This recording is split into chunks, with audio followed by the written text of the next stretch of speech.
Welcome to your daily Islanders prospect update for September 24th.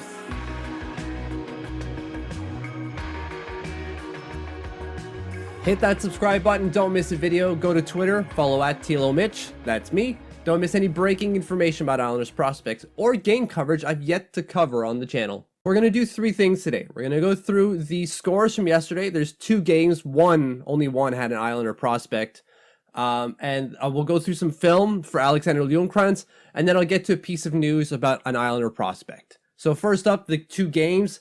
TPS played HIFK, but Etoliukas did not play, so who cares about the score? The other game was Brynäs against Vaxul. I don't know if I pronounced that right. Vaxul, whatever. Brynäs won 6-4. It was a back and forth game. Ljungkrantz played 13 minutes, 8 seconds, finished with a -1, and that's it. That's it on the stat sheet.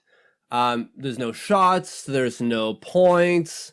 That's it. But I think there should be a shot wide at least. From the film that I saw, or from the game that I watched, I missed a little bit of the first period.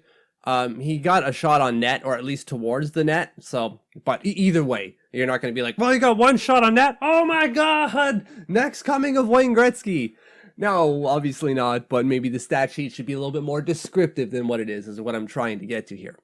But I do have some film to get to from Alexander Ljungkrantz, even though he didn't put up any production. Because as we know, for these guys, it's not necessarily about the production they put, although that would be great. It's also about how they're developing their skills as a hockey player on and off the puck. So let's get to Alexander Ljungkrantz's film. The first clip I want to bring up from Alexander Ljungkrantz is just his stride. I want to focus on his ability to generate speed in an upright stance, something that I've only seen one other player really do, at least at the NHL level, and that's Connor McDavid. Now, I want to preface that I'm not saying Alexander Ljungkrantz is Connor McDavid or skates just as well as Connor McDavid at all. I'm not suggesting that. What I am suggesting that he does seem to borrow something from McDavid's toolbox, which is more of an upright acceleration stance. So when he's going to dig in and chop to get to corners, at least in a straight line, he's more upright than a typical player, just like Connor McDavid is. The next play I want to bring up is looking at how he hounds players when they have the puck, or by that I mean opposition players. You could see him lose the puck in the O-zone here, and he just never gives up. He chases the player the entire way, picks it up in his own end, and then heads the play the other way, doesn't stop skating the entire time. I really want to focus as well on that ability to generate speed through that neutral zone.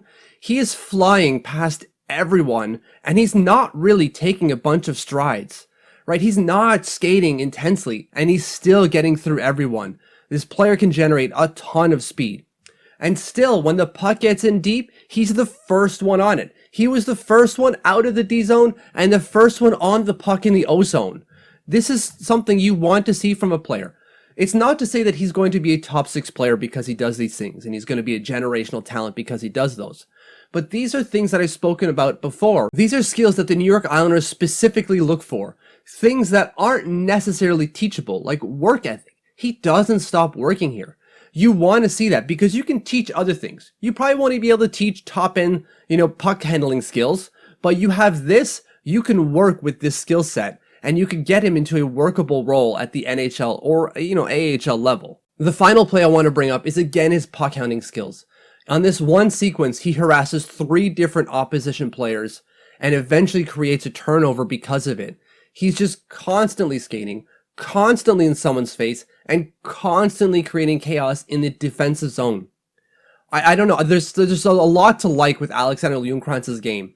The production isn't there right now, but this game he played 13 minutes of ice time. That's the 3rd most in his SHL career. 3rd. He rarely plays that much. So he's not really getting the chance to excel or put up that production, at least at the top level. So when that ice time comes more consistently, the points are going to come as well. There's a lot to like in this kid's game. The last little bit here is news.